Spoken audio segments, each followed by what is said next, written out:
that, you know, the Sahaba took slaves in jihad, and so we're going to do the same thing. Would you think that's wrong?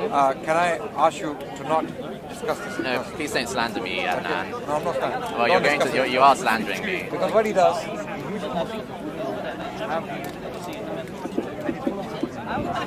you know him for a while, and that's what he does. Don't discuss it. Because he's going to use you to discuss these topics, and I don't know what your ability is to respond to this point, right? And then this goes out to people. Yeah, no, that makes you understand? sense. Yeah, yeah, we're not even trying to talk to him to no, be fair, on a higher level. We're just trying to talk like more logical. This person is a No, that's not true. That's not true. He lies on Muslims and Islam. Have I lied about Islam so far? Yeah, you want to talk to me off the camera? But talk to me. If you're Turn the camera off. Turn the camera off. If he's going to talk about me, you're going to talk about I can me demonstrate right it to you here. now. Like, I think that's kind of a little bit rude to talk about me right here, then say, oh no, we need to do this on camera, you know. Yeah, exactly. But yeah, I never try and. Sorry, don't get this on camera. Don't get anything like that. Sorry, not this. This fellow is actually. You want me to show you, demonstrate to you? No, I am. This person is an Abdullah Faisal supporter. The rise of apostasy. People are leaving Islam at unprecedented rates. The narrative of Islam being the fastest growing religion is no longer true. The Muslim community is now in damage control from this new threat. Dr. Bilal Phillips, in a recent Friday sermon, openly has warned the Muslim community that apostasy will come like a tsunami.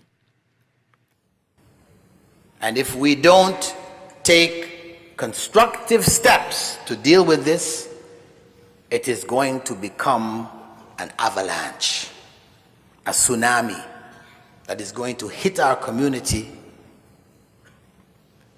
in such a way that we will have a very difficult time standing. It will knock us over. The tides are turning. In real life, I know many people who have left Islam, but the majority cannot come out publicly due to family pressure, social pressure, and community pressure. The number of ex-Muslims who are out is still a very small number. I personally know many individuals who admitted to me that they left Islam but cannot come out in the open. They cannot even tell their own brother or sister, they cannot tell their mom and dad, some of them can't even tell their wife. Recently, an online conference was organized by 10 leading Islamic preachers to discuss the problem and tackle it. This is something I've never seen before growing up as a Muslim. Courses like this were unheard of. There's statistics as well to back up these claims. Bashir Muhammad, senior researcher at Pew, has stated that 23% of American Muslims no longer identify as Muslim. This means that as many people are leaving Islam as converting to it right now.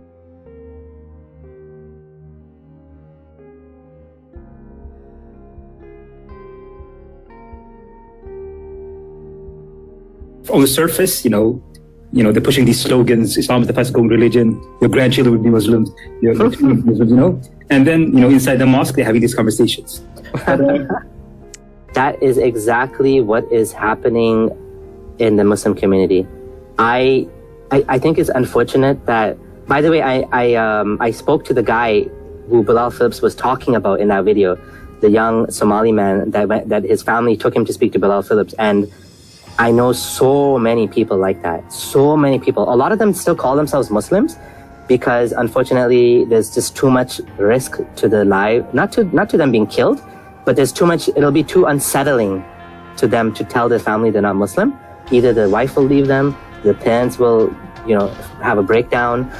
One guy I know, he's in his 40s and he doesn't want to tell his parents because they're in the 70s and 80s. And he doesn't want them to have like a heart attack or something. So I think it's just, we're not quite there yet that people can come out, but there's so many ex-Muslims, it's not even funny, So, let's end on that positive note that many people you don't actually know they're ex-Muslims, they're actually ex-Muslim. And I think even some of these scholars, these Muslim imams, I think some of them are ex-Muslim, but they obviously have too much to lose. All right.